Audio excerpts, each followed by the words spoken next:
I'm going to be going over the introduction here on demonology. My name is Kelton. This is Demonology by the first King James. Pretty little depiction of this here. I believe that's some guy with demons all around him. Alright. So we're going to get into the introduction here. Introduction.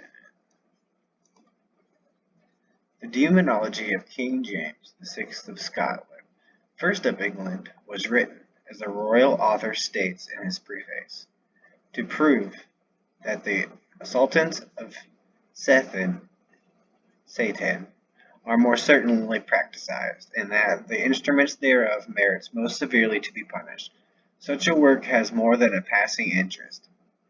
It gives the students of history and literature a brief, authoritative guide to the darker beliefs of our ancestors. There's too much to interest the theologian and the psychologist, while this psychologist will find the book a mine of rare and curious phrases. To the modern mind, after 3 centuries of scientific discovery, many of Epstemon's arguments will appear somewhat naive, and it must be confessed that Philomathes, in this laudable efforts to draw out his companion's iteration, sometimes puts questions which are very inadequately answered. Of greater discernment and weaker faith will scarcely be convinced by the example. Thirdly, said not Samuel to Saul, that disobedience is as the sin of witchcraft. To compare to a thing that were not, it were too absurd. Still, given the implicit belief, the conclusions are not illogical. King James makes many shrewd observations, and the 12th century medium would probably confirm that there are 20 women going into that craft, where there is one man. The explanation given on page 43-4 would not perhaps be as readily accepted. The News from Scotland, which also concludes in this volume of the bodily head quartos, claims to give a true account of a very notable witch trial wherein King James took a prominent part. The influence of the revelations then made can clearly be seen in the demonology. Although at first sight the cruelty and barbarity of the whole business is revolting, it must not be put down as solely due to panic and terror. These poor women, when their heads were thrown with a rope according to the custom of that country, were ready to confess anything.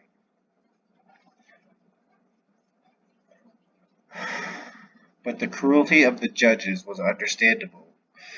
After Agnes Sampson had drawn the king aside and declared unto him the very words which passed between the king's majesty and his queen at Vispolo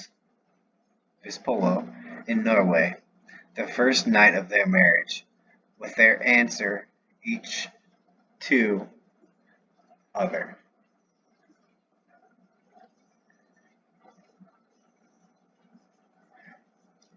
Even a stouter-hearted scholar would have found remarkable confirmation of his worst fears in this alarming revelation. Moreover, in destroying the devil's ministers, the king really thought that he was only carrying out his plain duty towards God.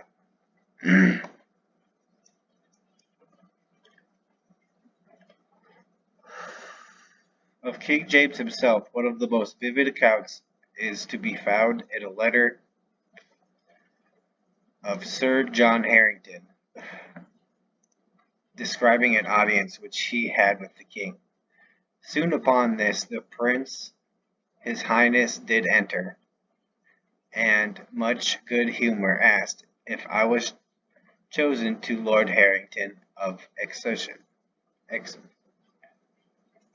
humbly replied, His Majesty did me some honour in inquiring my kin to one whom he had so late honoured and made a baron.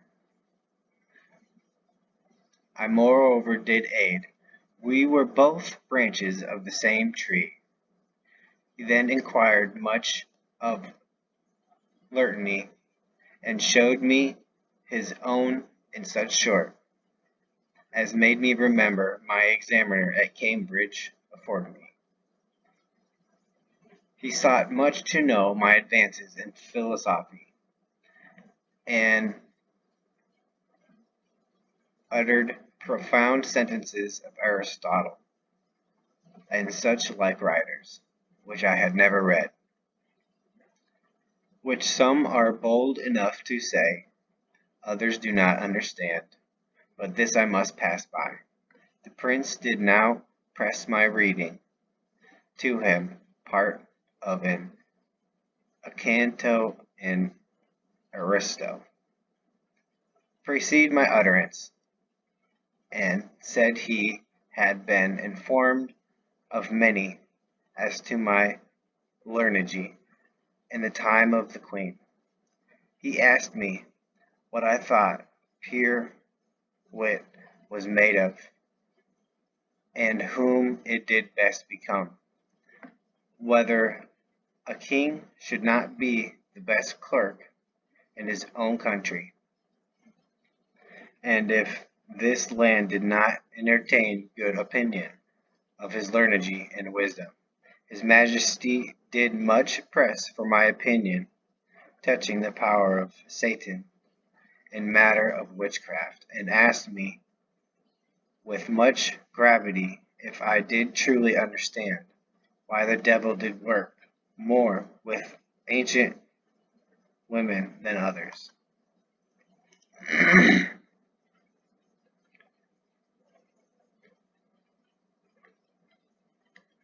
More serious discourse did next ensue, wherein I wanted room to continue, and sometime room to escape. For the Queen was not forgotten, nor Davidson neither. His Highness told me her death was visible in Scotland, before it did really happen, being, as he said, spoken of in secret by those whose power of sight presented to them a bloody head dancing in the air. He then did remark much on this gift, and said he had sought out the certain books, a sure way to attain knowledge of future chances.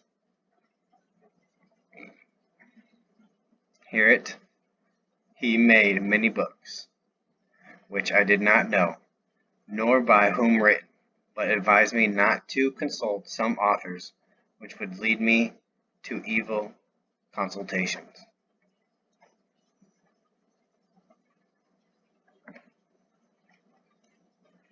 I told His Majesty the power of Satan had, I much feared, damaged my bodily frame, but I had not further will to co-write his friendship, for my soul hurts. We next discussed somewhat on religion, when at length he said, Now, sir, you have seen my wisdom in some sort, and I have pried into yours.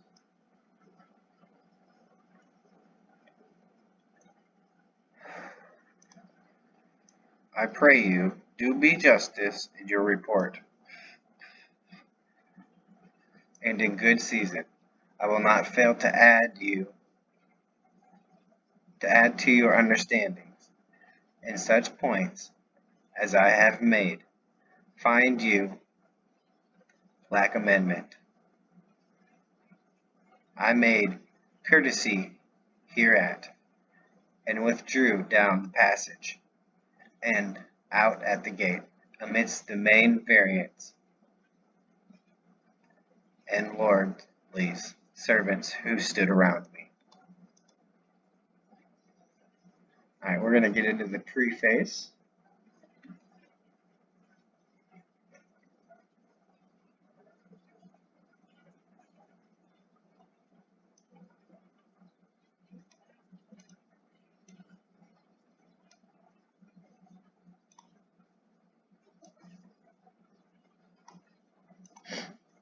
Divided into 3 books.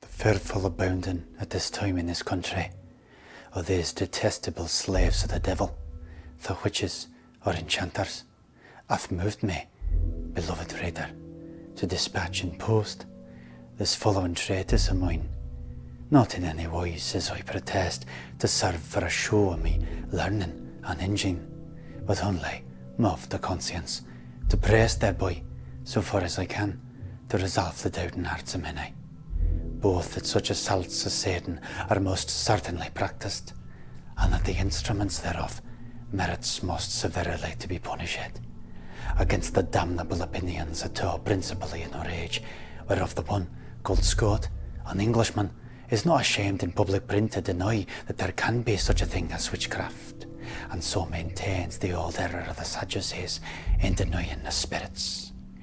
The other, called Virus, a German physician, sets out a public apology for all these crafts folks, whereby, procuring their impunity, he plainly betrays himself to be one of their profession. And for to make this treatise the more pleasant and facile, I have put it in the form of a dialogue, which I have divided into 3 books. The first, speaking of magic in general and necromancy in special. The second, of sorcery and witchcraft. And the third contains a discourse of all these kinds of spirits and spectres that appears and troubles persons, together with a conclusion of the whole work. My intention in this labour is only to prove 2 things, as I have already said. The one, that such devilish arts have been and are. The other, what exact trial and severe punishment they merit, and therefore reason I what kinds of things are possible to be performed in these arts, and by what natural causes they may be. Not that I touch every particular thing of the devil's power, for that were infinite, but only, to speak scholastically, since this cannot be spoken in our language, I reason upon genus, leaving species and differentia to be comprehended therein. But one thing I will pray thee to observe in all these places where I have reasoned upon the devil's power, which is the different ends and scopes that God as the first cause and the devil as his instrument and second cause should set in all these actions of the devil as God's hangman. For where the devil's intention in them is ever to perish, either the soul or the body or both of them, that he is so permitted to deal with, God, by the contrary, draws ever out of that evil glory to himself, either by the wrack of the wicked in his justice, or by the trial of the patient and amendment of the faithful, being wakened up with that rod of correction. Having thus declared unto thee then my full intention in this treatise, thou wilt easily excuse, I doubt not, as well as me pray permitting, to declare the whole particular rights and secrets of these unlawful arts, as also their infinite and wonderful practices, as being neither of them pertinent to my purpose, the reason whereof is given in the hinter end of the first chapter of the 3rd book. And who likes to be curious in these things, he may read, if he will hear of their practices, Bodinus's Demonology, collected with greater diligence than written with judgment, together with their confessions that have been at this time apprehended. If he would know what hath been the opinion of the ancients concerning their power, he shall see it well described by Hyperius and Hemingius, 2 later main writers, besides innumerable other Neoteric theologues that writes largely upon that subject. And if he would know what are their particular rights and curiosities of these black arts, which is both unnecessary and perilous. He will find it in the first book of Cornelius Agrippa, and Virus, whom a voice spake. And so, wishing me pains in this treatise, beloved reader, to be effectual in arming all them that reads the same against these above mentioned errors, and recommending me good will to thy friendly acceptation, I bid thee heartily farewell.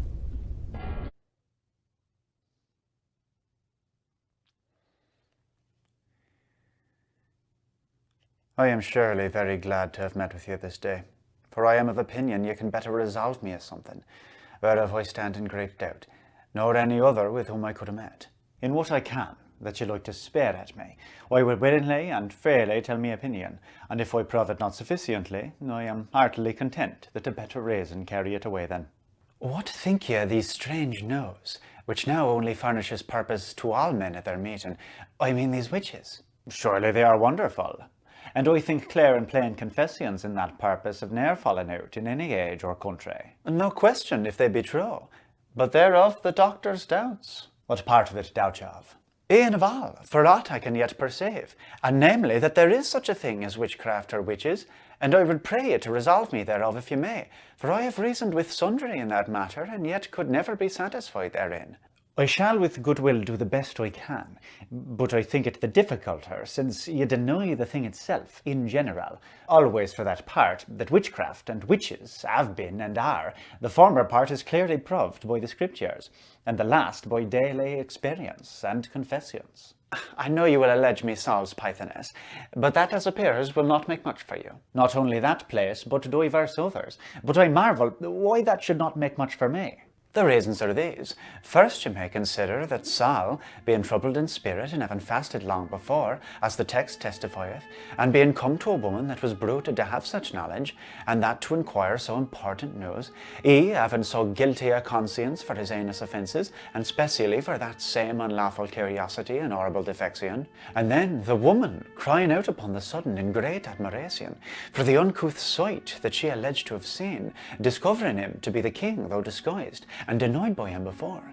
It was no wonder, I say, that his senses being thus distracted, he could not perceive her feigning of her voice, he being himself in another chamber, and seeing none. Next, what could be or was raised? The spirit of Samuel, profane and against all theology. The devil in his likeness, as unapparent that either God would permit him to come in the shape of his saints, for then could ne'er the prophets in those days have been sure what spirit spake to them in their visions, or then that he could foretell what was to come thereafter, for prophecy proceedeth only of God, and the devil hath no knowledge of things to come. Yet if you will mark the words of the text, you will find clearly that Saul saw that apparition, forgiven you that Saul was in another chamber at the making of the circles and conjurations needful for that purpose, as none of that craft will permit any others to behold at that time. Yet it is evident by the text that how soon that once that unclean spirit was fully risen, she called in upon Saul, for it is said in the text that Saul knew him to be Samuel, which could not have been.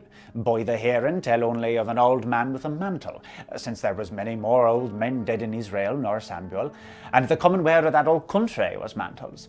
And to the next, that it was not the spirit of Samuel, I grant. In the proving whereof you need not to insist, since all Christians, or whatsoever religion, agrees upon that, and none but either mere ignorance or necromancers or witches doubts thereof, and that the devil is permitted at some times to put himself in the likeness of saints, it is plain in the scriptures, where it is said that Satan can transform himself into an angel of light.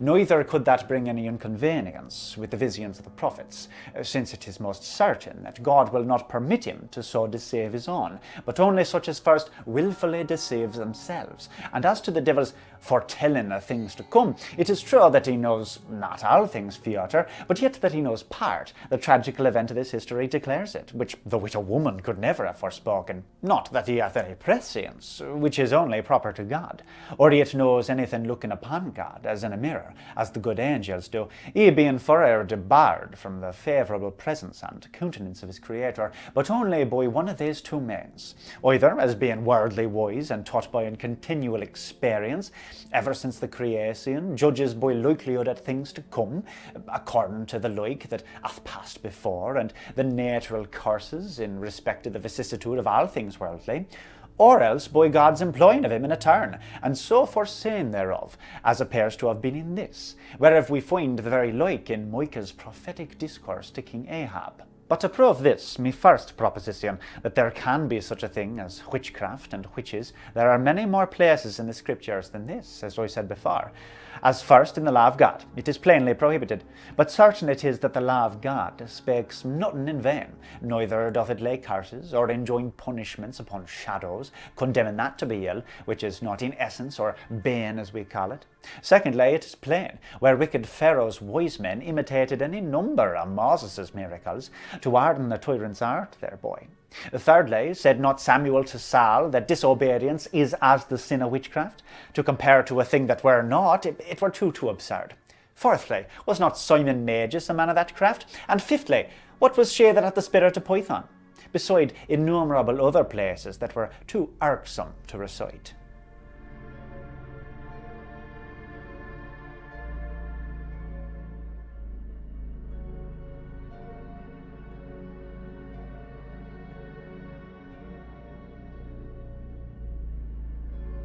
But I think it very strange that God should permit any mankind, since they bear his own image, to fall in so gross and filthy a defection. Although man, in his creation, was made to the image of the Creator, yet through his fall, having once lost it, it is but restored again in a part by grace only to the elect. So all the rest, fallen away from God, are given o'er to the hands of the devil, that enemy, to bear his image. And being once so given o'er, the greatest and the grossest impiety is the pleasantest and most delightful unto them. But may it not suffice him to have indirectly the role, and procure the perdition of so many souls by alluring them to voices, and to the following of their own appetites, suppose he abuse not so many simple souls, in making them directly acknowledge him for their master? No, surely, for he uses every man of whom he hath the role, according to their complexion and knowledge. And so whom he finds most simple, he plainly as to discovers himself unto them. For he, being the enemy of man's salvation, uses all the means again to entrap him so far in his snares, as he may be unable to them thereafter, suppose they would, to rid themselves out of the same. Then this sin is a sin against the Holy Ghost. It is in some, but not in all. How that? Are not all these that runs directly to the devil in one category? There are principally two sorts, whereunto all the parts of that unhappy art are redacted, whereof the one is called magic or necromancy, the other sorcery or witchcraft. What, I pray you? And how many are the means whereby the devil allures persons in any of these snares? In by these three passions that are within ourselves: curiosity in great engines, thirst for revenge, for some torture deeply apprehended, or greedy appetite and gare, caused through great poverty. As to the first of these, curiosity, it is only the enticement of magicians or necromancers, and the other two are the allures of the sorcerers or witches, for that old and crafty serpent, being a spirit, he easily spies our affections, and so conforms himself thereto, to deceive us to a rack.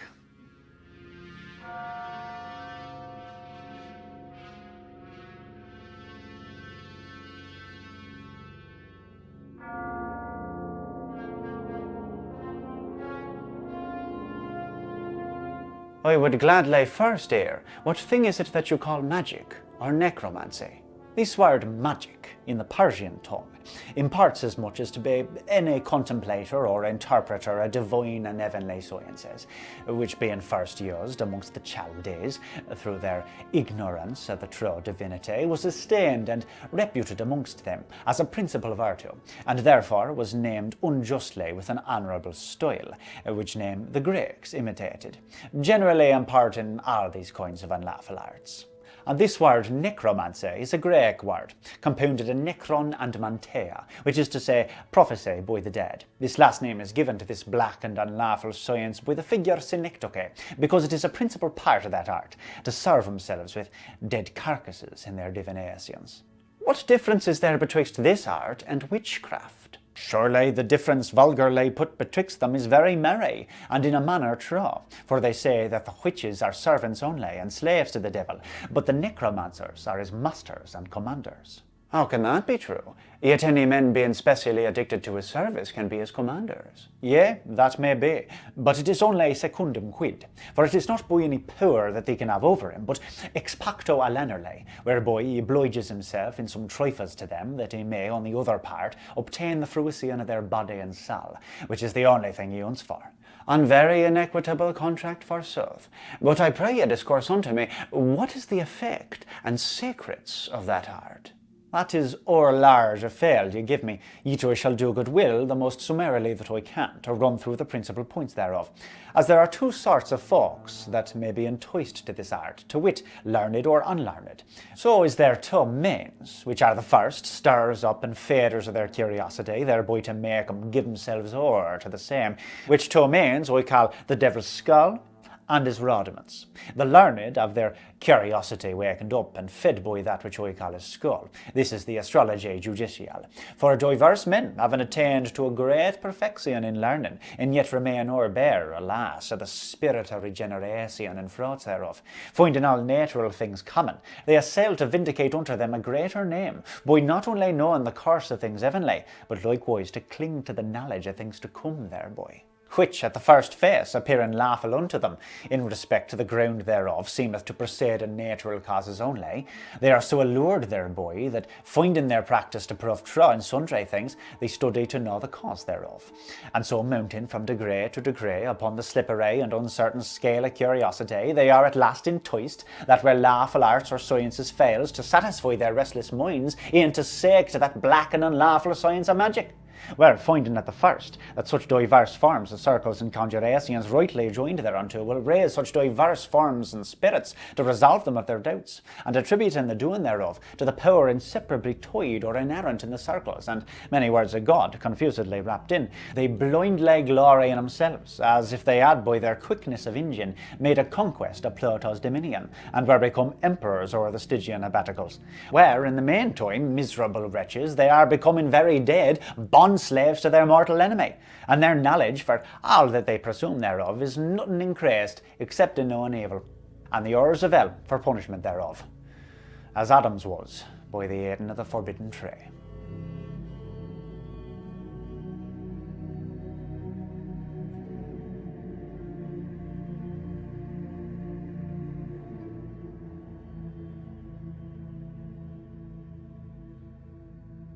But I pray you likewise, forget not to tell what are the devil's rudiments. His rudiments, so we call first in general, all that which is called vulgarly the virtue of word, herb, and stone, which is used by unlawful charms, without natural causes, as likewise all kinds of practices, frates, or other like extraordinary actions, which cannot abide the true touch and natural reason. I would have you make that plainer by some particular examples, for your proposition is very general. I mean either by such kind of charms as commonly daft wives use, for healing of forspoken goods, for preserving them from evil eyes, by knitting round trays or sundriest kinds of herbs to the air of the tails of the goods, by curing the worm, by stemming of the blood, by healing horse crooks, by turning of the riddle, or doing as such like innumerable things by words, without applying anything made to the part offended, as mediciners do. For fro unlearned men, being naturally curious and lacking the true knowledge of God, finds these practices to prove true, as sundry of them will do, by the power of the devil for deceiving men, and not by any inherent virtue in these vain words and phrases. And being desirous to win a reputation to themselves in such like turns, they either, if they be of the shamefastest sort, seek to be learned by some that are experimented in that art, not known to be evil at the first, or else, being of the grosser sort, runs directly to the devil for ambition or desire again, and plainly contracts with him thereupon.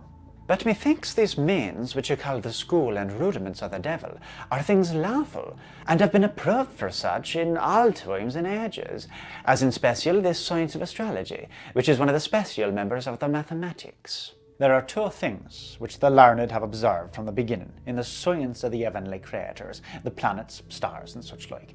The one is their course and ordinary motions, which for that cause is called astronomy, which word is a compound in nomos and asteron, that is to say, the law of the stars. And this art indeed is one of the members of the mathematics, and not only lawful, but most necessary and commendable. The other is called astrology, being compounded of asteron and logo, which is to say the word and preaching of the stars, which is divided into two parts. The first by knowing thereby the powers of simples and sicknesses, the course of the seasons and the weather, being ruled by their influence, which part depending upon the farmer, although it be not of itself a part of mathematics, yet it is not unlawful, being moderately used, supposed not so necessary and commendable as the farmer. The second part is to trust so much to their influences, as thereby to foretell what commonwealths shall flourish or decay, what persons shall be fortunate or unfortunate, what side shall win in any battle, what man shall obtain victory at singular combat, what way and of what age men shall die, what horse shall win at match running, and divers like such other incredible things, wherein Cardinus, Cornelius Agrippa, and divers others have more curiously than profitably written at large. But yet many of the learned are of the contrary opinion. I grant ye two could give me reasons to fortify and maintain my opinion, if to enter into this disputation it would not draw me quite off the ground of our discourse, besides the misspending of the old day thereupon. One word only I will answer to them, and that in the Scriptures, which must be an infallible ground to all true Christians, that in the prophet Jeremiah it is plainly forbidden to believe or hearken unto them that prophesies and forespakes by the course of the planets and the stars.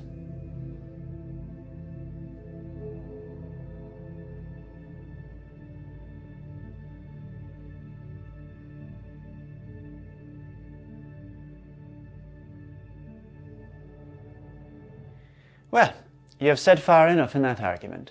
But how prove you now that these charms or unnatural practices are unlawful? For so many honest and merry men and women have publicly practiced some of them, that I think if you would accuse them all of witchcraft, you would affirm more nor you will be believed in. I say that if you had taken good tent to the nature of that word whereby I named it, you would not have been in this doubt, nor have mistaken me so far as ye have done.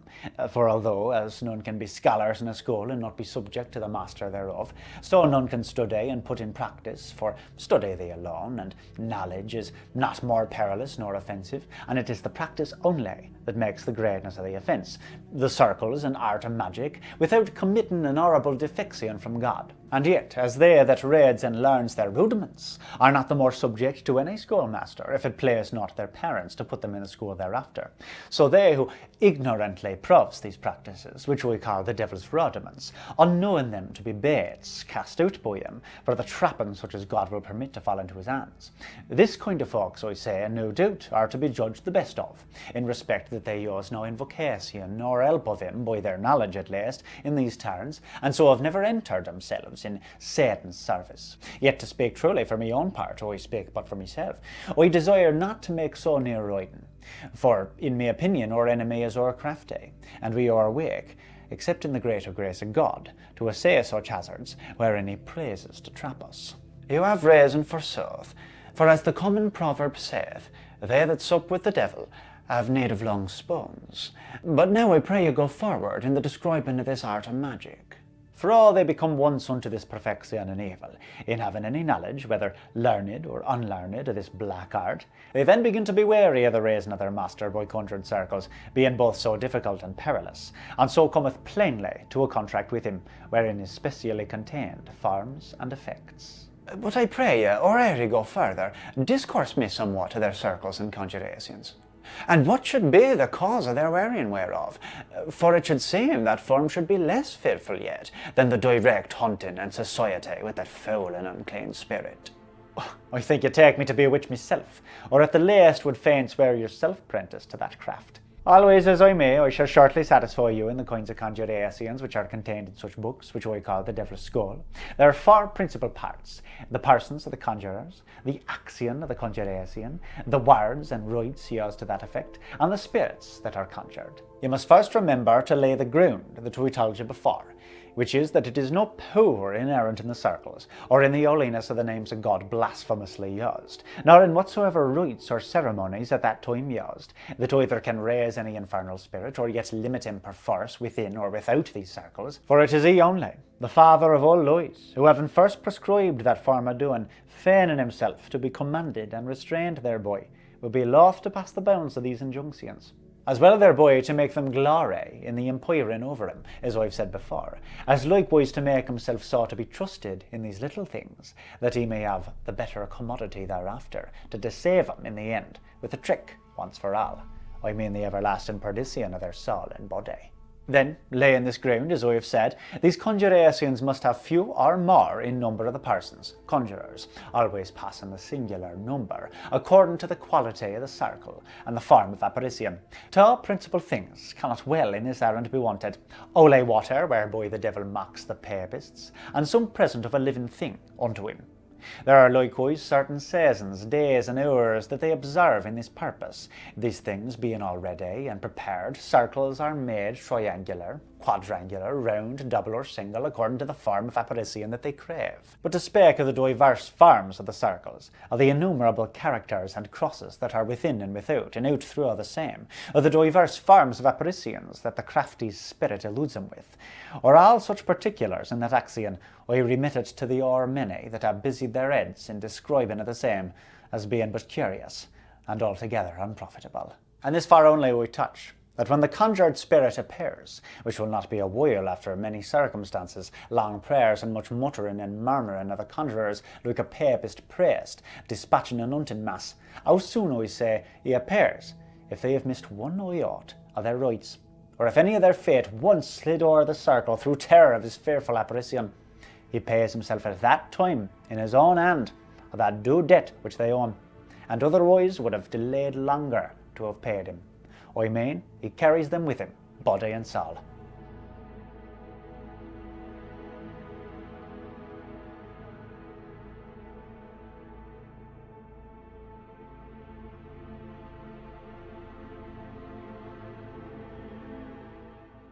Indeed, there is cause enough, but rather to leave him at all than to run more plainly to him, if they were wisely dealt with.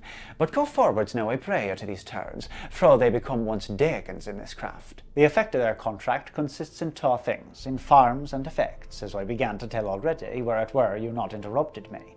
By forms, I mean in what shape or fashion he shall come unto them when they call upon him, and by effects, I understand in what special sorts of services he binds himself to be subject unto them. The quality of these forms and effects is less or greater according to the skill and art of the magician. For as to the forms, to some of the baser sort of them, he obliges himself to appear at their calling upon him by such a proper name which he shows unto them, either in likeness of a dog, a cat, an ape, or such like other beast, or as to answer by a voice only. The effects are to answer to such demands as concerns curing the diseases, their own particular menagerie, or such other base things as they require of him. But to the most curious sort, in the forms he will oblige himself to enter into a dead body, and thereout of to give such answers of the event of battles, of matters concerning the estate of commonwealths, and such like other great questions. Yea, to some he will be a continual attender, in form of a page. He will permit himself to be conjured for the space of so many years, either in a tablet or a ring or such like thing, which they may easily carry about with them. He gives them power to sell such wares to others, whereof some will be dearer and some better cheap, according to the lying or true speaking of the spirit that is conjured therein. So are the effects correspondent unto the same, for he will oblige himself to teach him arts and sciences, which he may easily do, being so learned a knave as he is, to carry them news from any part of the world, which the agility of a spirit may easily perform, to reveal to them the secrets of any person, so being they be once spoken, for the thought none knows but God. Yea, he will make his scholars to creep in credit with princes, by foretelling them many great things, part true, part false, for if it were all false, he would lose credit at all ends, but always doubtsome, as his oracles were. And he will also make them to play as princes, by fair banquets and dainty dishes, carried in short space fro the farthest part of the world. For no man doubts but he is a thief, and his agility, as I spake before, makes him to come such spade. Such like, he will guard his scholars with fair armies of horsemen and footmen in appearance, castles and forts, which are all but impressions in the air, easily gathered by a spirit, drawn so near to that substance himself. And yet are all these things but a deluding of the senses, and in no ways true in substance, as were the false miracles wrought by King Pharaoh's magicians, for counterfeiting Moses. For that is the difference betwixt God's miracles and the devil's. God is a creator. What he makes appear in miracle, it is so in effect. as Moses' rod, being cast down, was no doubt turned into a natural serpent, whereas the devil, as God's ape, counterfeiting that by his magicians, made their ones to appear so only to men's outward senses, as coithed in effect by their being devoured by the other. For it is no wonder that the devil may delude our senses, since we say by common prof that simple jugglers will make 100 things seem both to our eyes and ears otherwise than they are. Now, as to the magician's part of the contract, it is in a word that thing, which we said before, that the devil wants for in all men.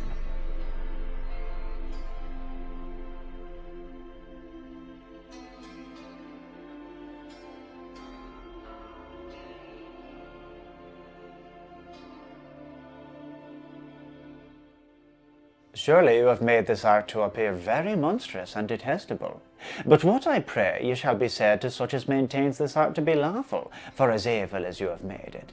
We say they savour of the pan themselves, or at least little better, and yet I would be glad to hear their reasons. There are two, principally, that e'er I heard used, beside that which is founded upon the common proverb, that the necromancers command the devil, which ye have already refuted.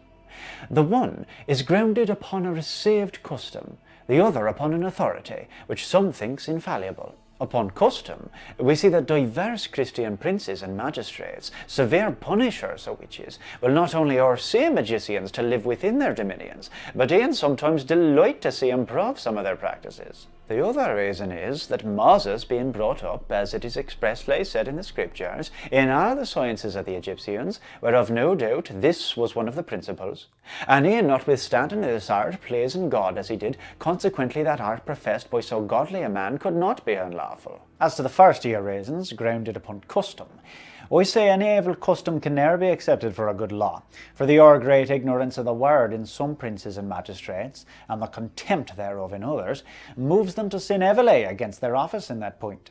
As to the other reason, which seems to be a greater weight, if it were formed in a syllogism, to speak in terms of logic, for first, that general proposition, affirming Moses to be taught in all the sciences of the Egyptians, should conclude that he was taught in magic, I see no necessity. For we must understand that the Spirit of God there, speaking of sciences, understands them that are lawful.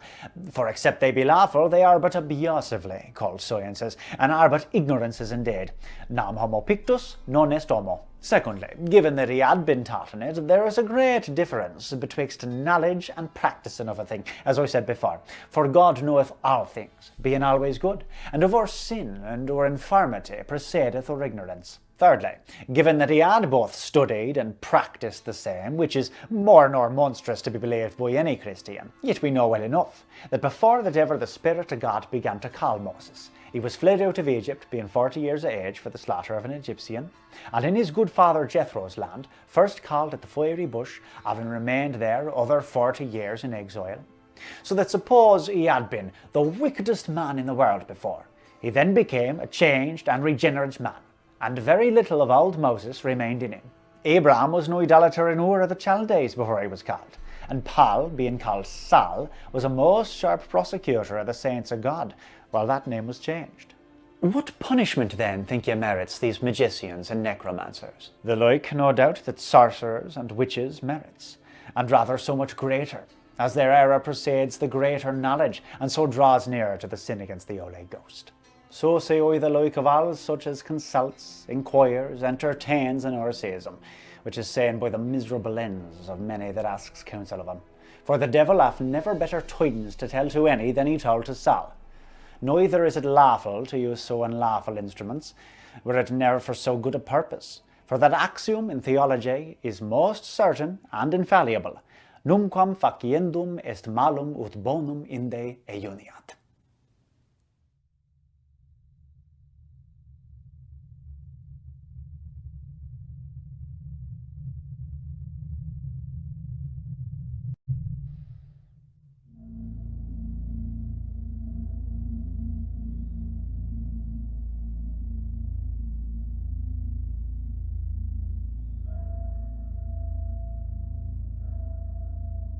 Now, since ye have satisfied me now so fully concerning magic or necromancy, I will pray you to do the like in sorcery or witchcraft. That field is likewise very large, and although in the mouths and pins of many, yet few know the truth thereof, so well as they believe themselves, as I shall so shortly as I can make you, God willing, as easily to perceive. But I pray you, before you go further, let me interrupt you here with a short digression, which is that many can scarcely believe that there is such a thing as witchcraft, whose reasons I will shortly allege unto you, that you may satisfy me as well in that, as ye have done in the rest. For first, whereas in the Scripture it seems to prove witchcraft to be, by diverse examples, and specially by sundry of the same which ye have alleged, it is thought by some that this place speaks of magicians and necromancers only, and not of witches. As in special these wise men of Pharaohs that counterfeited Moses' miracles, were magicians, say they, and not witches, as likewise that Pythoness that Sal consulted with, and so was Simon Magus in the New Testament, as that very style imparts. Secondly, where you would upon the daily practice and confession of so many,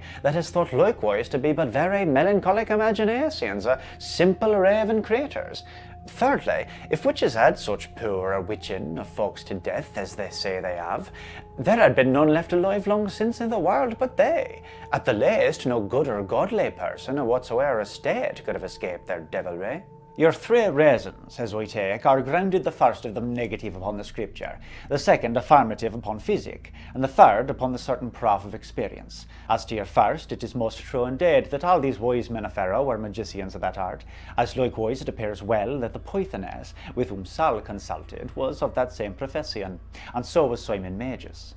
But you omit to speak of the law of God, wherein are all magicians, divines, enchanters, sorcerers, witches, and whatsoever of that kind that consults with the devil plainly prohibited, and alike threatened against. As to your second reason, grounded upon physic, in attributing their confessions or apprehensions to a natural melancholic humour, any that pleases physically to consider upon the natural humour of melancholy, according to all the physicians that ever writ thereupon, they shall find that that will be an o'ershort cloak to cover their knavery with. For as the humour of melancholy in the self is black, heavy, and terrene, so are the symptoms thereof, in any persons that are subject thereunto, lameness, paleness, desire of solitude, and if they come to the highest degree thereof, mere folly and mania. Whereas, by the contrary, a great number of them that have ever been convict or confessors of witchcraft, as may be presently seen by many that have at this time confessed, they are, by the contrary, I say, some of them rich and worldly wise, some of them fat or corpulent in their bodies, and most part of them altogether given o'er to the pleasures of the flesh, continual aunt in a company, and all kinds of merriness, both lawful and unlawful, which are things directly contrary to the symptoms of melancholy, whereof I spake. And further experience daily proves how loth they are to confess without torture, which witnesseth their guiltiness, whereby the contrary the melancholics ne'er spare to betray themselves by their continual discourses, fading thereby their humour in that which they think no crime. As to your third reason, it scarcely merits an answer. For if the devil their master were not bridled, as the Scriptures teacheth us, suppose there were no men nor women to be his instruments, he could find ways enough, without any help of others, to rack all mankind, whereunto he employs his whole study, and goeth about like a roaring lion, as Peter saith to that effect. But the limits of his power were set down before the foundations of the world were laid, which he hath not power in the least jot to transgress. But beside all this, there is our greatest certainty to prove that they are, by the daily experience of the arms that they do, both to men and whatsoever thing men possess, whom God will permit them to be the instruments, so to trouble or visit, as in me discourse of that art, ye shall hear clearly proved.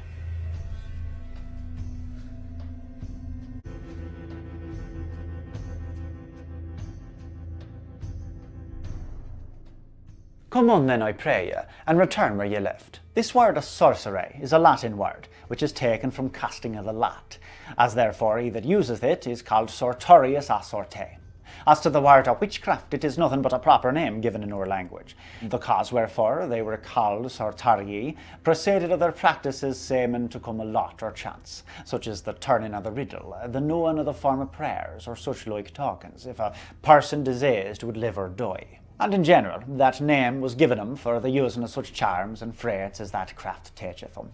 Many points of their craft and practices are common betwixt the magicians and them, for they serve both one master. although in diverse fashions. And as I divided the necromancer into two sorts, learned and unlearned, so must I divide them in other two, rich and of better accompt, poor and of baser degree. These two degrees now of persons that practices this craft answers to the passions in them, which, I told you before, the devil uses as a means to entice him to his service.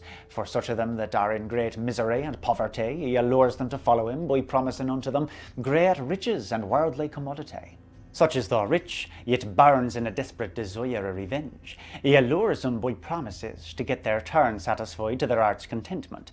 It is to be noted now that the old and crafty enemy of ours assails none, though touched with any of these two extremities, except he first find an entrance ready for him, either by the great ignorance of the person he deals with, joined with an evil life, or else by their carelessness and contempt of God. And finding him in an utter despair for one of these two former causes that I have spoken of, he prepares the way by feeding them craftily in their humour, and filling them further and further with despair, while he find the time proper to discover himself unto them. At which time, either upon their walking solitary of the fields, or else lying pansin in their bed, but always without the company of any other, he, either by a voice or in likeness of a man, inquires of him what troubles him, and he promiseth them a sudden and certain way of remedy, upon condition on the other part, that they follow his advice, and do such things as he will require of them. At which time, before he proceeds any farther with them, he first persuades them to addict themselves to his service, which being easily obtained, he then discovers what he is unto them, makes them to renounce their God and baptism directly, and gives them his mark upon some sacred place of their body, which remains sore unhealed, while his next maiden with him, and thereafter ever insensible, however it be nipped or pricked by any, as is daily proved, to give him a proof thereby, that as in that doing he could hurt or heal them, so all their ill and well doing thereafter must depend on him.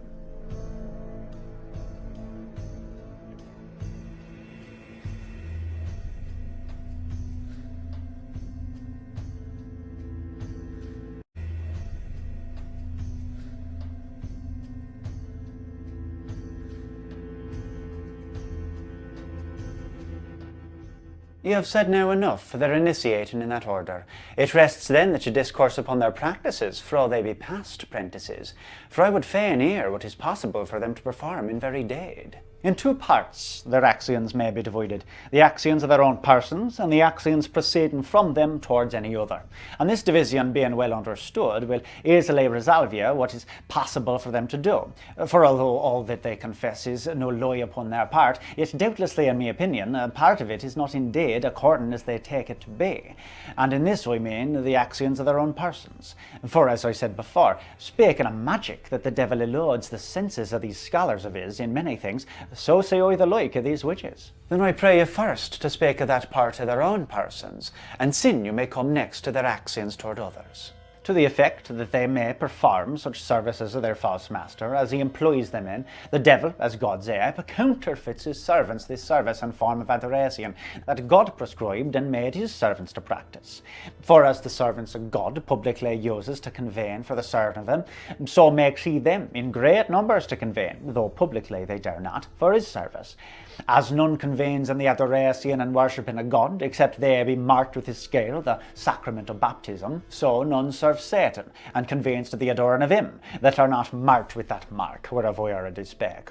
As the minister sent by God teacheth plainly at the time of their public conventions how to serve him in spirit and truth, so that unclean spirit, in his own person, teacheth his disciples at the time of their convening how to work all kinds of mischief, and craves compt of all their horrible and detestable proceedings past, for advancement of his service. Yea, that he may the more vively counterfeit and scorn God, he oft time makes his slaves to convene in these very places, which are destined and ordained for the convening of the servants of God, I mean by churches. But this far, which I have yet said, I not only take it to be true in their opinions, but e'en so to be indeed. For the form that he used in counterfeiting God amongst the Gentiles makes me so to think. As God spake by his oracles, spake he not so by his? As God had as well bloody sacrifices as others without blood, had he not the like? As God had churches sanctified to his service, with altars, priests, sacrifices, ceremonies, and prayers, had he not the like polluted to his service? As God gave responses by Urim and Thummim, gave he not his responses by the entrails of beasts, by the singing of fowls, and by their actions in the air? As God by visions, dreams, and ecstasies revealed what was to come, and what was his will unto his servants, used they not the like means to forewarn his slaves of things to come? This reason then moves me, that as he is that same devil, and as crafty now as he was then, so will he not spare appearance in these actions that I have spoken of, concerning the witches' persons, but further, witches oft times confessed not only his convening in the church with him, but his occupying of the pulpit, yea, their form of adoration to be the kissing of his inner parts, which, though it seem ridiculous, yet may it likewise be true, seeing as we read that in Calicut he, appearing in the form of a goat buck, hath publicly that unhonest damage done unto him by every one of the people. So ambitious is he, and greedy of honour, which procured his fall, that he will e'en imitate God in that part, where it is said that Moses could see but the inner parts of God, for the brightness of his glory. And yet that speech is but anthropopoeia.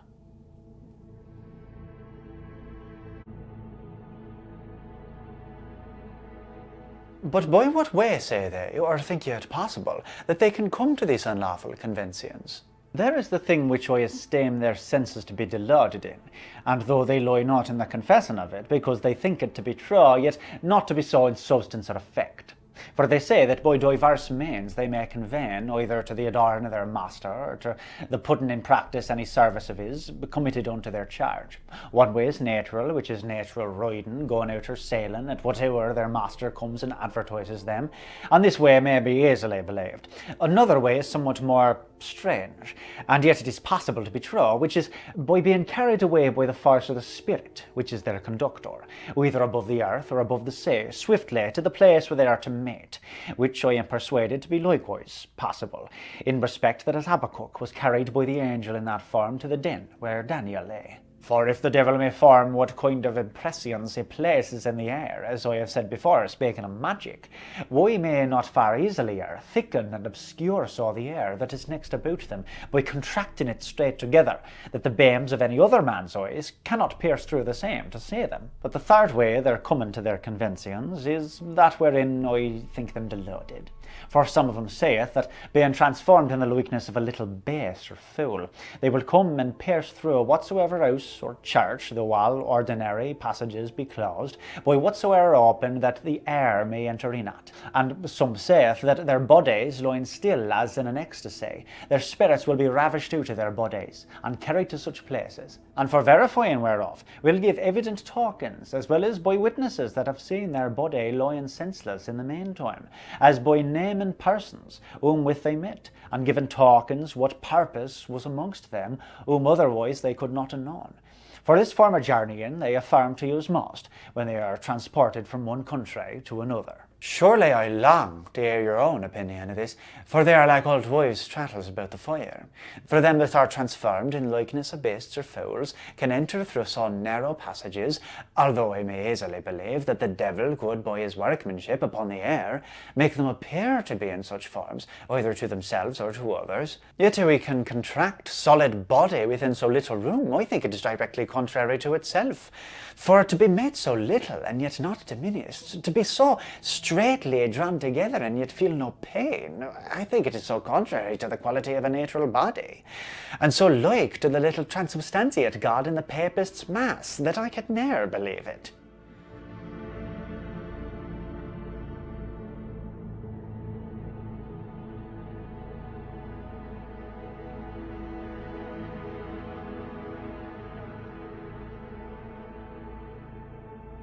Forsooth, your opinion in this seems to carry most reason with it.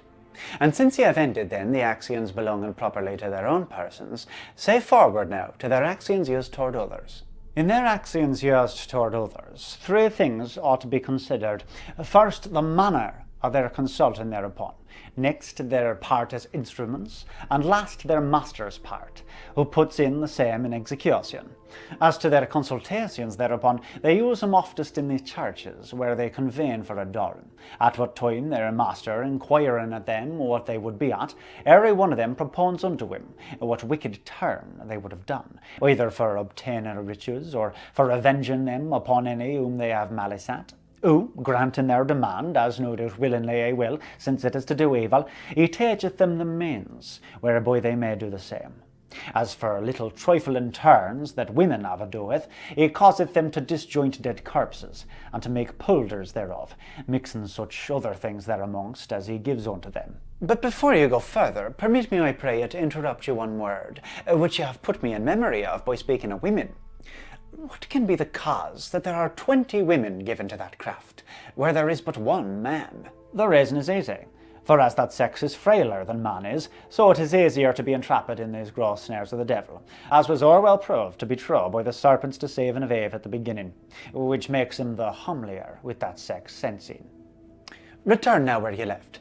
To some others at these times he teacheth how to make pictures of wax or clay, that by the roasting thereof the persons that they bear the name of may be continually melted or dried away by continual sickness.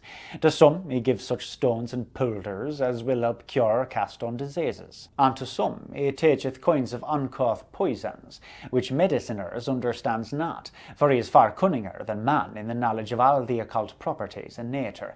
They can lay the sickness of one upon another, which likewise is very possible unto him. For since by God's permission he laid sickness upon Job, we may not far easilier lay one upon another.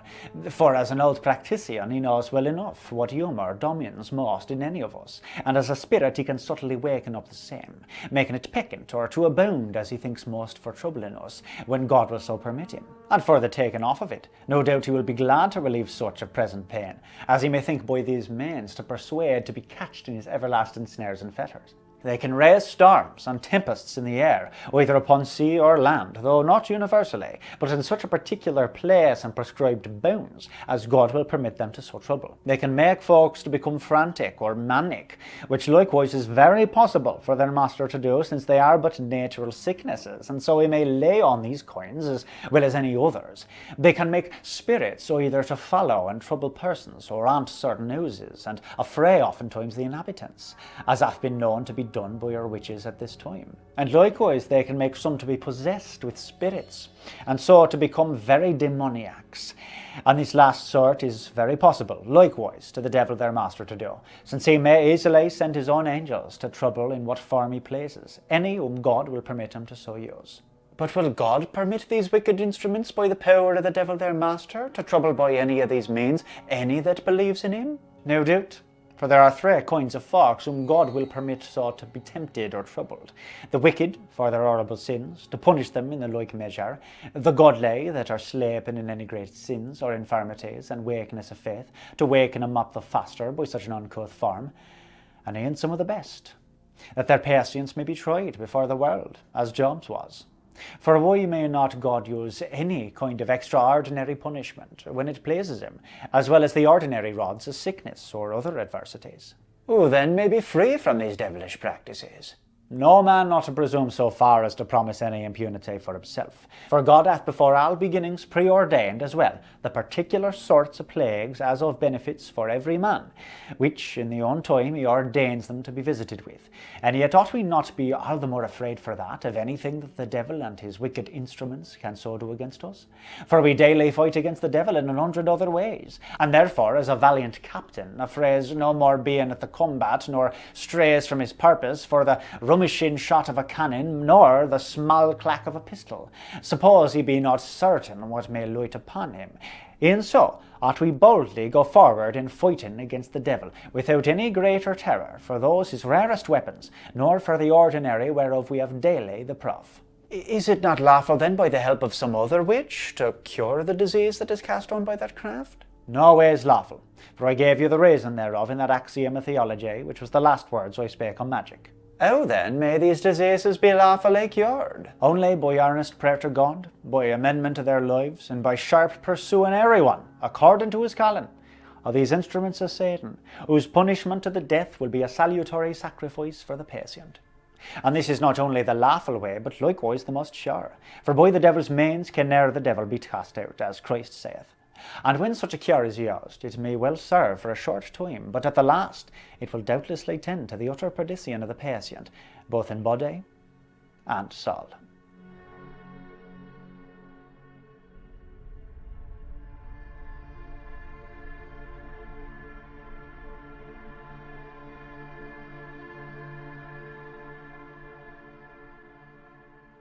But who dare take upon him to punish them, if no man can be sure to be free from their unnatural invasions? We ought not the more of that restrain from virtue, that way whereby we climb thereunto be straight and perilous. But besides that, as there is no kinds of persons so subject to receive harm of them as these that are of infirm and weak faith, which is the best buckler against such invasions, so have they so small power or none, as or such as zealously and earnestly pursues them, without sparing for any worldly respect. But what is their power against the magistrate? Less or greater, according as he deals with them. For if he be slothful toward them, God is very able to make him instruments to waken and punish his sloth. But if he be the contrary, he, according to the just law of God and allowable law of all nations, will be diligent in examining and punishing of him.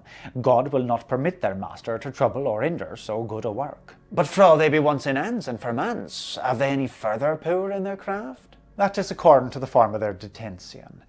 If they be but apprehended and detained by any private person, or upon other private respects, their power no due to either in escaping or in doing hurt is no less nor ever it was before. But if on the other part, their apprehending and detention be by the lawful magistrate upon the just respects of their guiltiness in that craft, their power is then no greater than before that ere they meddled with their master. For where God begins justly to strike by his lawful lieutenants, it is not in the devil's power to defraud or bereave him of the office or effect of his powerful and revenging sceptre. But will ne'er their master come to visit him, for all they be once apprehended and put in ferments? That is according to the estate that these miserable wretches are in. For if they be obstinate and still denying, he will not spare when he finds time to speak with him, either if to find him in any comfort, to fill him more and more with the vain hope of some manner of relief, or else he find him in a deep despair, by all means to augment the same, and to persuade him by some extraordinary means to put themselves down, which very commonly they do. But if they be penitent and confess, God will not permit him to trouble him any more with his presence and allurements. It is not good using his counsel, I see then. But I would earnestly know, when he appears to them in prison, what forms uses he then to take? To those capped traitors he appears as he pleases, and as he finds mates for their humours. For even at their public conventions, he appears to divers of them in divers forms, as we have found by the difference of their confessions in that point. For he deluding them with vain impressions in the air, makes himself to seem more terrible to the grosser sort, that they may thereby be moved to fear and reverence him the more, and less monstrous and uncouth-like again to the craftier sort, lest otherwise they might stir and scunner at his ugliness. How can he then be felt, as they confess they have done him, if his body be but of air? We hear little of that amongst their confessions. Yet maybe he make himself palpable either by assuming any dead body and using the ministry thereof, or else by deluding as well their sense of feeling, as saying, which is not impossible for them to do, since all our senses, as we are so weak, and even by ordinary sicknesses, will be oftentimes deluded. But I would spare one word further yet concerning his appearing to them in prison, which is this: may any other that chances to be present at that time in that prison see him as well as they? Sometimes they will, and sometimes not, as it pleases God.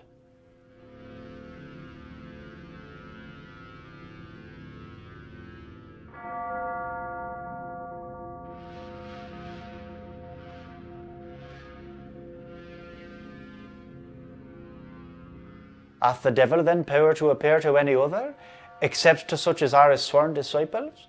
Especially since all oracles and such like kinds of illusions were taken away and abolished by the coming of Christ. Yet that these abusing spirits ceases not sensing that sometimes to appear, daily experience teaches us. Indeed, this difference is to be marked betwixt the forms of Satan's conversing visibly in the world. For two different forms thereof, the one of them by the spreading of the evangel and conquest of the white horse, in the 6th chapter of the Revelation, is much hindered and become rarer therethrough. This is appearing to any Christians, troubling of them outwardly, or possessing of them constrainedly. The other of them is become commoner and more used sensing, I mean by their unlawful arts, whereupon our whole business hath been. This we find by experience in this oil to be true. For as we know, more ghosts and spirits were seen nor tongue can tell in the time of blind papistry in these countries, where now, by the contrary, a man shall scarcely all his time hear once of such things. And yet were these unlawful arts far rarer at that time, and ne'er were so much heard of, nor so rife as they are now. What should be the cause of that? The diverse nature of our sins procures at the justice of God diverse sorts of punishments answering thereunto.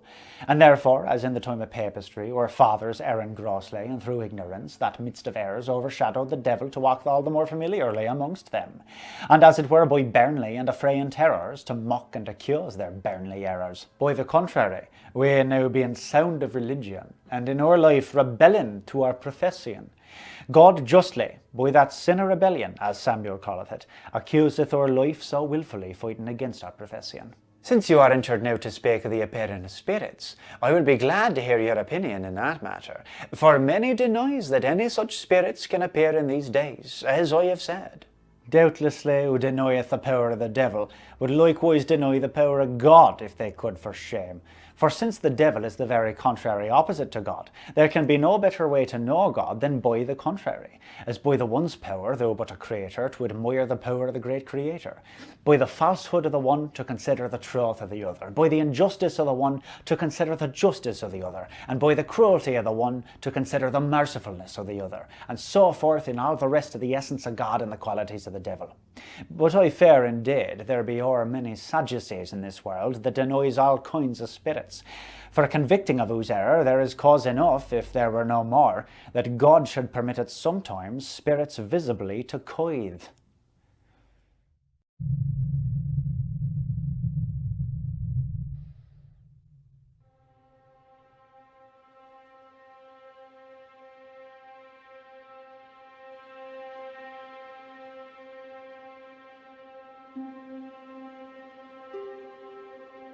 I pray you now then go forward and tell them what you think fabulous, or may be true in that case. That kind that the devil is conversing in the earth may be divided in 4 different kinds, whereby he affrayeth and troubleth the bodies of men. For the abusing of the soul I have spoken already. The first is where spirits trouble some houses or solitary places. The second, where spirits follows upon certain persons, and at diverse hours troubles them. The third, when they enter within them and possess them. The fourth is these kind of spirits that are called vulgarly the fairy. Of the 3 former kinds, ye heard already how they may artificially be made by witchcraft to trouble folk. Now it rests to speak of their natural common, as it were, and not raised by witchcraft. But generally I must forewarn you one thing before I enter into this purpose, that is, that although in me discoursing of them I divide them into diverse kinds, ye must notwithstanding thereof note me phrase of speaking in that, for doubtlessly they are in effect but all one kind of spirits, who for abusing the more of mankind takes on these sundry shapes, and uses diverse forms of outward actions, as if some were of better nature than other. Now I return to my purpose. As to the first kinds of these spirits, that were called by the ancients by diverse names, according as their actions were. For if they were spirits that haunted some houses, by appearing in diverse and horrible forms, and making great din, they were called lemures, or spectra. If they appeared in likeness of any defunct to his friends of his, they were called umbrae mortuorum, and so innumerable styles they got, according to their actions, as I have said already. The cause why they haunt solitary places, it is by reason that they may affray and brangle the more the faith of such as them alone on such places. For our nature is such, as in companies we are not so soon moved to any such kind of fear, as being solitary, which the devil, knowing well enough, he will not therefore assail us but when we are weak. And besides that, God will not permit him so to dishonour the societies and companies of Christians, as in public times and places to walk visibly amongst them. On the other part, when he troubles certain houses that are dwelt in, it is a sure token either of gross ignorance, or of some gross and slanderous sins amongst the inhabitants thereof, which God by that extraordinary rod punishes. But by what way or passage can these spirits enter in these houses, seeing they allege that they will enter door and window being staked? They will choose the passage for their entrance according to the form that they are in at the time. For if they have assumed a dead body, whereinto they lodge themselves, they can easily enough open without din any door or window, and enter in thereat. And if they enter as a spirit only, any place where the air may come in at is large enough an entry for them. And will God then permit these wicked spirits to trouble the rest of a dead body before the resurrection thereof? Or if he will do so, I think it should be of the reprobate only. What more is the rest troubled of a dead body when the devil carries it out to the grave to serve his turn for a space, nor when the witches takes it up and disjoints it, or when his swine warts up the graves? The rest of them that the Scripture speaks of is not meant by a local remaining continually in one place, but by their resting from their travels and miseries of this world, while their latter conjunction again with the soul, at that time to receive full glory in both. And that the devil may use as well the ministry of the bodies of the faithful in these cases as of the unfaithful, there is no inconvenience. For his hunting with their bodies after they are dead can no ways defile them in respect to the soul's absence, and for any dishonour it can be unto them, by what reason can it be greater than the hanging, beheading, or many such shameful deaths that good men will suffer? For there is nothing in the bodies of the faithful more worthy of honour, or free from corruption by nature, nor in those of the unfaithful. While time they be purged and glorified in the latter day, as is daily seen by the vile diseases and corruptions that the bodies of the faithful are subject unto, as you will see clearly proved when I speak of the possessed and demoniacs. But where these spirits haunts and troubles any houses, what is the best way to banish them? By two means may only the remedy of such things be procured. The one is ardent prayer to God, both of these persons that are troubled with them, and of that church whereof they are. The other is the purging of themselves by amendment to life from such sins as have procured that extraordinary plague. And what means then these kinds of spirits, when they appear in the shadow of a person newly dead, or to die, to his friends? When they appear upon that occasion, they are called wraiths in our language. Amongst the Gentiles, the devil used that much to make them believe that it was some good spirit that appeared to them then, either to forewarn them of the death of their friend, or else to discover unto them the will of the defunct, or what was the way of his slaughter, as is written in the book of the Histories Prodigious. And this way he easily deceived the Gentiles, because they knew not God. And to that same effect is it that he now appears in that manner to some ignorant Christians. For he dare not so elude any that knoweth that neither the spirit of the defunct can return to his friend, or yet an angel use such forms. And are not our werewolves one sorts of these spirits also, that haunts and troubles some houses or dwelling places? There hath indeed been an old opinion of such like things, for by the Greeks they were called lycanthropoi, which signifieth man-wolves. But to tell you simply my opinion in this, if any such like thing hath been, I take it to have proceeded but of a natural superabundance of melancholy, which as we read, that it hath made some think to themselves pitchers, and some horses, and some one kind of beast or other. So suppose I that it hath so vitiated the imagination and memory of some, as per lucidia intervalla, it hath so oily occupied them that they have thought themselves very wolves indeed at these times, and so counterfeited their action, and going on their hands and feet, pressing to devour women in bairns, fighting and snatching with all the town dogs, and in using such like other brutish actions, and so to become beasts by a strong apprehension, as Nebuchadnezzar was 7 years. But as to their having and hiding of their and shelly sloughs, I take that to be but acted by in certain report the author of all lies.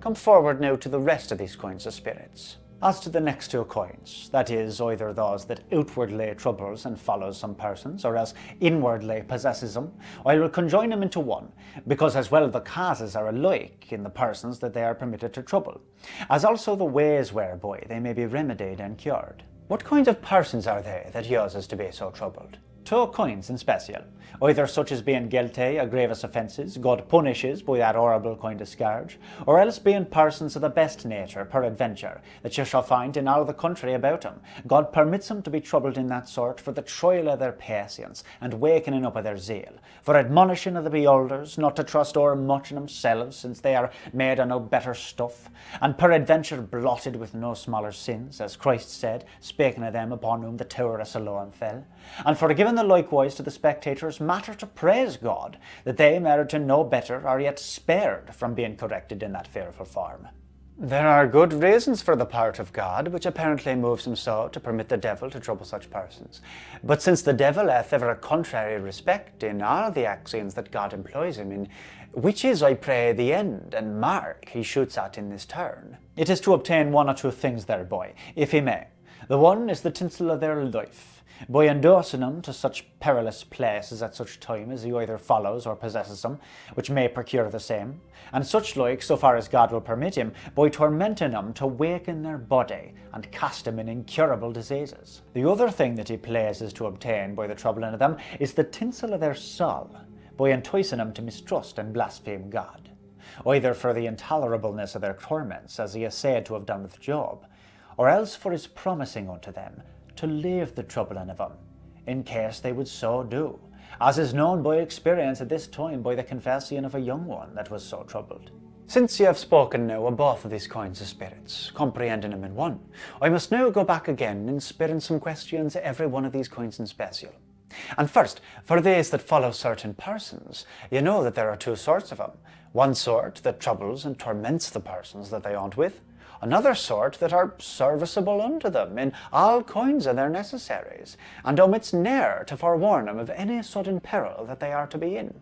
And so in this case I would understand whether both these sorts be but wicked and damned spirits, or if that last sort be rather angels, as should appear by their actions, sent by God to assist such he specially favours.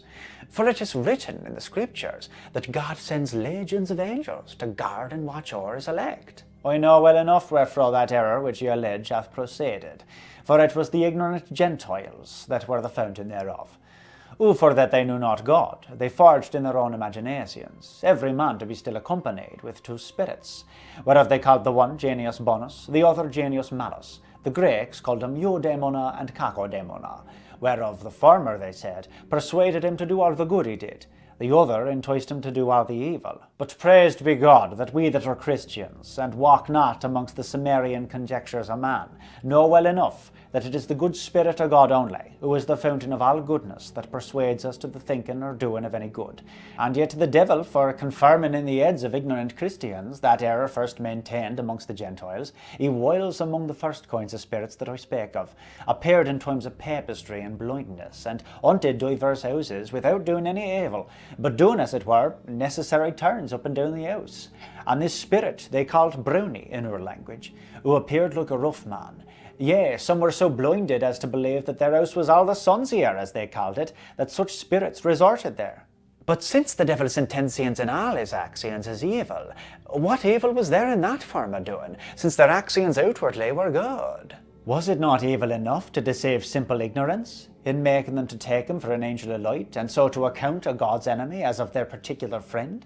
Where, by the contrary, all we that are Christians ought assuredly to know that since the coming of Christ in the flesh, and establishing of his church by the apostles, all miracles, visions, prophecies, and appearances of angels or good spirits are ceased, which served only for the first sowing of faith, and planting of the church, where now the church being established, and the white horse whereof I spake before, having made his conquest, the law and prophets are thought sufficient to serve us, or make us inexcusable, as Christ saith in his parable of Lazarus and the rich man.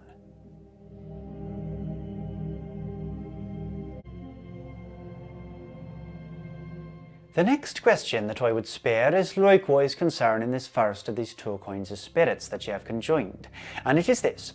You know how it is commonly written and reported that amongst the rest of these sorts of spirit that follow certain persons, there is one more monstrous nor all the rest, in respect as it is alleged they converse naturally with them whom they have trouble and haunts with? And therefore I would know in two things your opinion herein. First, if such a thing can be, and next, if it be, whether there be a difference of sexes amongst these spirits or not. That abominable kind of the devil's abusing of men or women was called of old incubi and succubi, according to the difference of the sexes that they conversed with. By two means this great kind of abuse might possibly be performed.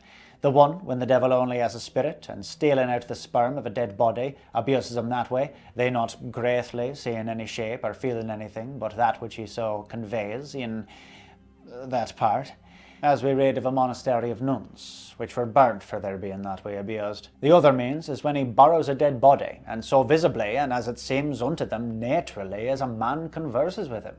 But it is to be noted that in whatsoever way he useth it, that sperm seems intolerably cold to the person abused. For if he steal out the nature of a quick person, it cannot be so quickly carried, but it will both twine the strength and eat by the way, which it could never have had for lack of vegetation, which in the time of procreation is the procurer and wakener up of these two natural qualities. And whereas you inquire if these spirits be divided into sexes or not, I think the rules of philosophy may easily resolve a man of the contrary, for it is a sure principle of that art, that nothing can be divided in sexes except such living bodies as much have a natural seed to generate by. But we know spirits hath no seed proper to themselves, nor yet can they gender one with another. How is it then that they say sundry monsters have been gotten by that way? These tales are nothing but aniles fabulae, for that they have no nature of their own I have showed you already, and that the cold nature of a dead body can work nothing in generation, it is more nor plain as being already dead of itself, as well as the rest of the body is. And in case such a thing were possible, which were all utterly against all the rules of nature, it would breed no monster, but only such a natural offspring as would have come betwixt that man or woman and that other abused person, in case they both, being alive, had to do with other. For the devil's part therein is but the naked carrying or expelling of that substance, and so it could not participate with no quality of the same. Indeed, it is possible to the craft of the devil to make a woman's belly to swell after he hath that way abused her, which he may do either by stirring up her own humour, or by herbs, as we see beggars daily do, and when the time of her delivery should come, to make her thoil great dollars, like unto that natural course, and then subtly to slip into the midwife's hands stocks, stones, or some monstrous bairn brought from some other place. But this is more reported and guessed at by others, nor believed by me. But what is the cause that this kind of abuse is thought to be most common in such wild parts of the world as Lapland and Finland, or in our North Isles, or Orkney and Shetland? Because where the devil finds greatest ignorance and barbarity, there assails he grossliest, as I gave you the reason wherefore there was more witches of womankind than men. Can any be so unhappy as to give their willing consent to the devil's vile abusing them in this form? Some of the witches have confessed that he hath persuaded them to give their willing consent thereunto, that he may thereby have him feltered the sickerer in his snares. But as the other compelled sort is to be pitied and prayed for, so is this most oily to be punished and detested.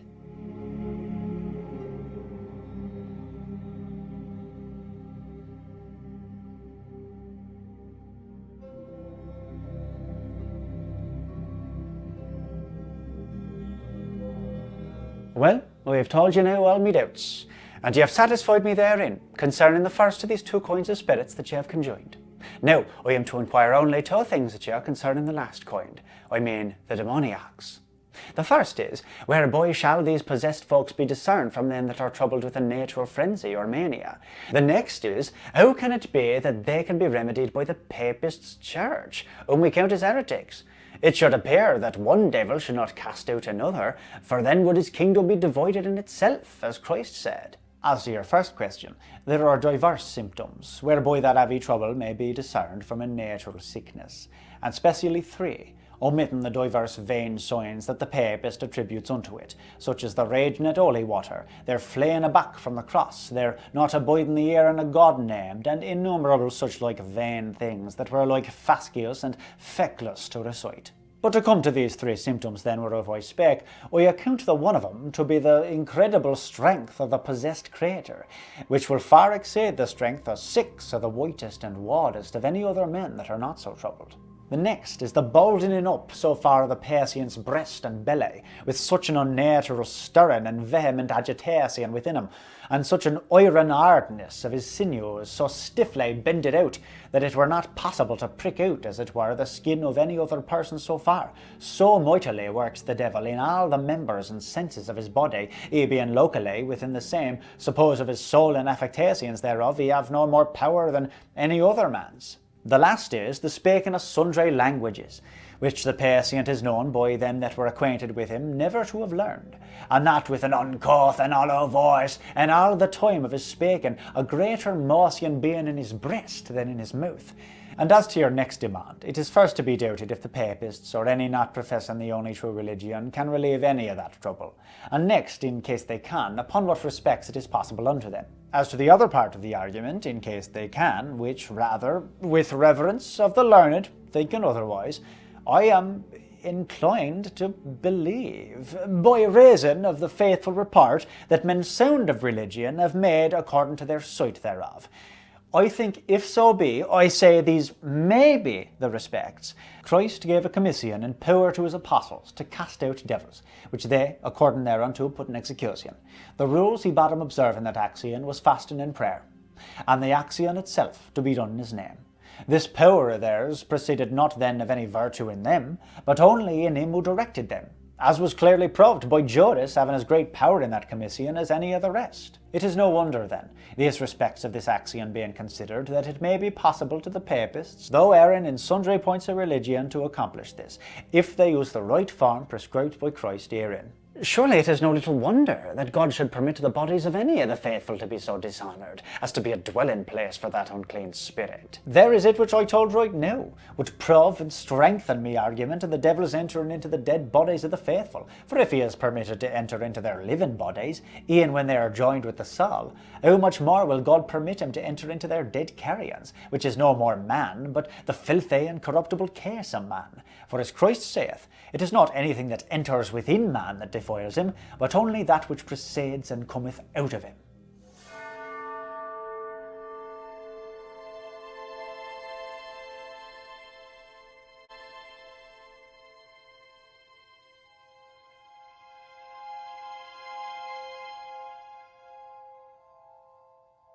Now we pray you come unto that fourth kind of spirits. That fourth kind of spirits, which by the Gentiles was called Diana and her wandering court, and amongst us was called the Ferae, as I told you, or our good neighbours, was one of the sorts of illusions that was rifest in the time of papistry. For although it was held odious to prophesy by the devil, yet whom these kinds of spirits carried away and informed, they were thought to be sonsiest and of best life. To speak of the many vain trattles founded upon that illusion, how there was a king and a queen of the fairies, of such a jolly court and train as they had, how they had attained and doty, as it were, of all goods, how they naturally rode and went, ate and drank, and did all other actions like natural men and women. I think it like our Virgil's Campi Elysii, nor anything that ought to be believed by Christians, except in general, that as I spake sundry times before, the devil eluded the senses of sundry simple creatures, in making them believe that they saw and heard such things as were nothing so indeed. But how can it be then that sundry witches have gone to death with that confession, that they have been transported with the fairies to such an ill, which opening they went in, and there saw Fairy Queen, who being no lighter, gave them a stone that had sundry virtues, which at sundry times hath been produced in judgment? I say that, even as I've said before, the imaginary ravishing of the spirit forth from the body.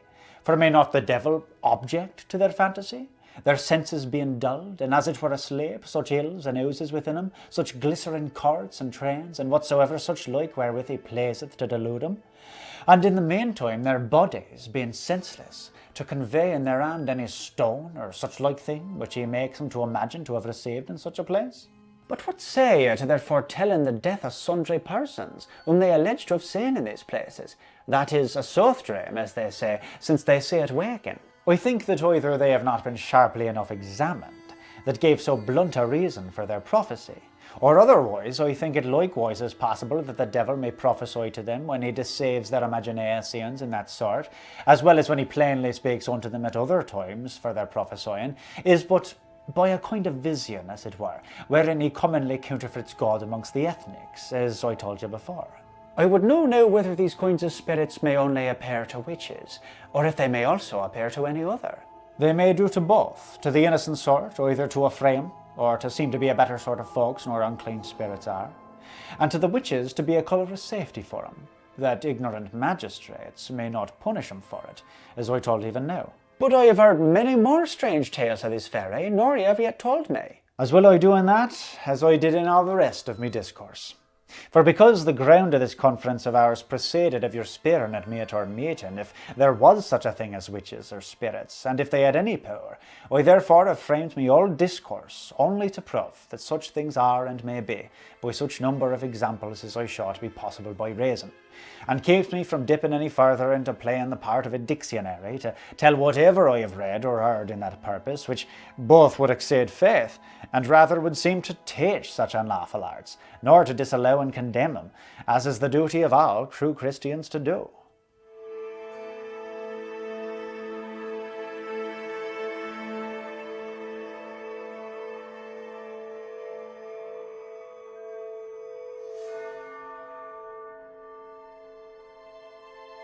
Then to make an end of our conference, since I say it draws late, what form of punishment think you merits these magicians and witches? For I say that you account them all alike to be guilty. They ought to be put to death, according to the law of God, the civil and imperial law, and the municipal law of all Christian nations. But what kind of death, I pray you? It is commonly used by fire, but that is an indifferent thing to be used in every country, according to the law or custom thereof. But ought no sex, age, nor rank be exempted? None at all, being so used by the lawful magistrate, for it is the highest point of idolatry, wherein no exception is admitted by the law of God. Then bairns may not be spared? Yea, not an ere the less a me conclusion, for they are not that capable of reason as to practice such things. And for any being in company and not reviling thereof, their less and ignorant age will no doubt excuse them. I see you condemn them all that are the counsel of such crafts. No doubt, for as I said, speaking of magic, the consulters, trusters in, overseers, entertainers, or stirrers up of these crafts folks are equally guilty with themselves that are the practisers. Whether may the prince then, or supreme magistrate, spare or say any that are guilty of that craft, upon some great respects known to him?